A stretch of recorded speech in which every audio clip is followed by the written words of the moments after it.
Hello, greetings, boxing fans. This is the Historical Boxing Society podcast, and this is the historical overview for the black boxer George Cole. George Cole, 5'9", 155. So a middleweight. George Cole was one of the absolutely very few boxers in the entire history of boxing. It was born on New Year's Day.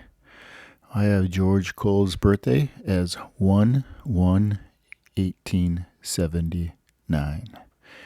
I guess I'm hoping it's not a mistake. That's from the only source I could find, and it says January 1st, 1889. So that's what we're going with here. That date does match up with Boxing Rec and their age of their. They unfortunately don't list birthdays anymore. They used to, but not anymore. Okay, so George Cole here. I always think of George Cole, the black middleweight, as coming up with two other significant middleweight fighters that I always associate with him. And the second, of course, would be young Peter Jackson. And the other heavyweight that I always associate with George Cole is, of course, one of his nemesis, and Larry Temple. So right now I'm going to give you a quick little education on some of these birth years as we I'm going to explain to you how George Cole was part of the second wave of the black heavyweights. So he's after the Frank Childs and Bobby Dobbs and George Byers' age. So I'll take you along here quickly. 1877 is young Peter Jackson. So this is the start of the second wave of black heavyweights. 1877, Peter Jackson. 1878, Jack Johnson. 1879, George Cole. So Cole started right around the time of Jack Johnson, because Johnson actually had quite a bit of a head start ahead of the other contemporaries that he had of McVeigh and Langford and Jeanette. Johnson was a little bit older than them. So Jack Johnson is part of the second wave of the black heavyweights. So you have 1877, young Peter Jackson. 1878, Jack Johnson. 1879, George Cole. 1879 also is Joe Jeanette. We'll talk about that in a second. 1881, Denver Ed Martin. 1882, Larry Temple. So we'll stop right there, because then the next wave, the third wave, will be the next new wave of Blackburn, Langford, the Dixie Kid, McVeigh. All those guys are kind of the third wave. That's how I consider them. I'm breaking them up into little slices there. So the beginning pioneer fighters, lots of these fighters that I just mentioned there, there's very little on them on YouTube, because they're kind of forgotten black heavyweights. They weren't really the huge names of, say, Denver Ed Martin. I mean, more people might be inclined to know him, but I always think of young Peter Jackson, George Cole, and Larry Temple as this wave of these beautiful second wave of black middleweights after the likes of George Byers, that I think, in my estimation, were, all three of those were better than the George Byers, Frank Childs type of wave before them of black fighters. These guys were the next wave of greatness, and there's a lot of greatness there. Young Peter Jackson is really good. Jack Johnson was outstanding. George Cole is very effective. Joe Jeanette is a complete legend, and shockingly, Denver Ed Martin, although you may not have a super high opinion of him, he is pretty outstanding in the simulation, better than you might imagine. And then, of course, we have the always dangerous Larry Temple, who had significantly more power than George Cole or the young Peter Jackson had. Temple was the power guy. He was the guy that would do wild roundhouse swings. That's kind of how I remember him. So I want to talk quickly next here about George Cole here. So as I just stated there, George Cole and Joe Jeanette are both born in 1879. But George Cole made his debut at, 17 years of age. He started really young in 1894. And he cut right through the pioneer of the trial horses. His first trial horse that he really faced, which I stated in the last video with Jack Bonner, because Bonner faced the same person, is Charlie Johnson. And it's just the most beautiful trial horse to begin with. And so George Cole was born in 1879, and he eventually faces Joe Jeanette. But he faces Joe Jeanette in 1905, that's 11 years past his debut. Okay. So when they meet, George Cole is 26 and Joe Jeanette is 25. So you'd think no big deal, except that George Cole is like a decade deep into his career because they're born at the same time.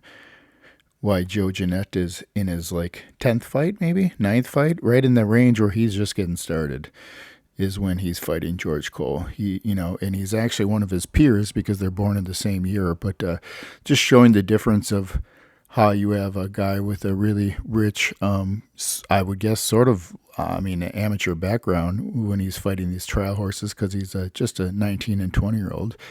That's, for most people, would be their amateur background days, age range, And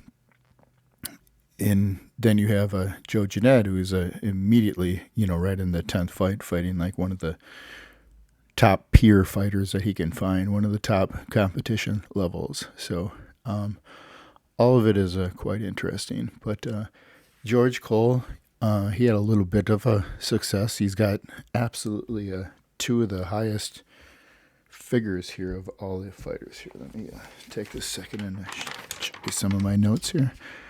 Okay, so the last two fighters we did, Colin Bell, he's got a score of 13. Jack Bonner was the next one after that at number 47.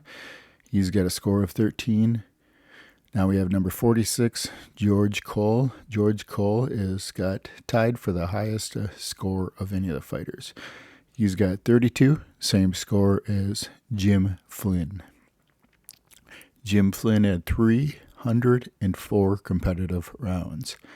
George Cole, he beats Jim Flynn. He has 324 competitive rounds. So he's got 20 more competitive rounds than Jim Flynn, who had an outstanding long career. So that would show you how George Cole is getting a high score of 32, much more than Jack Bonner, because the 324 competitive rounds is showing you that his competition level is dramatically high. It's very high to be getting that many competitive rounds. So Cole, as you'll find when I go through his boxing profile, fought a little bit of everybody all the way through the entire pioneer age, when you're getting Charlie Johnson, who was a mid 1890s fighter, and you're going all the way through the age of Joe Jeanette. And let's see here, some of the last fighters that Cole faced, all the way to the Dixie Kid in 1910. The Dixie Kid and Jack Blackburn and Sam Langford were all part of the third wave, and George Cole faced all of them. So he did absolute maximum that he could do to get out of his ability of his career, because he went all the way from Charlie Johnson to the Dixie Kid is a very long ways of the original pioneer all the way to deep into the third wave of black heavyweights. So that's a pretty substantial leap. You have to have a long career. That's how he got all those competitive rounds fought, and that's how he got one of the highest scores of any of the people that we have here in the boxing program so far. He's got a score of 32, and it's going to take him a little while to get caught up, because you got to have a lot of 300 plus competitive rounds to get into a score like that. And most fighters are not of the 300 competitive rounds ilk. As a matter of fact, one of the fighters we have coming up here in my countdown is Nonpareil Jack Dempsey, and we're going to see the other oddity where we have someone with very low competitive rounds but a high level of success, which would be something like John L. Sullivan. Very low competitive rounds but a high level of success.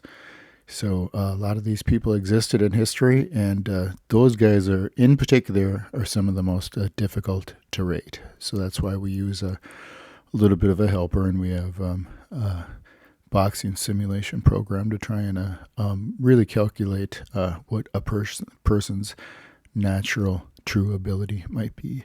And this is where George Cole ends up. He's right around the age of, right around the simulation range of Jack Bonner and Mysterious Billy Smith and Colin Bell and a Dixie Kid, right in that plateau of boxers.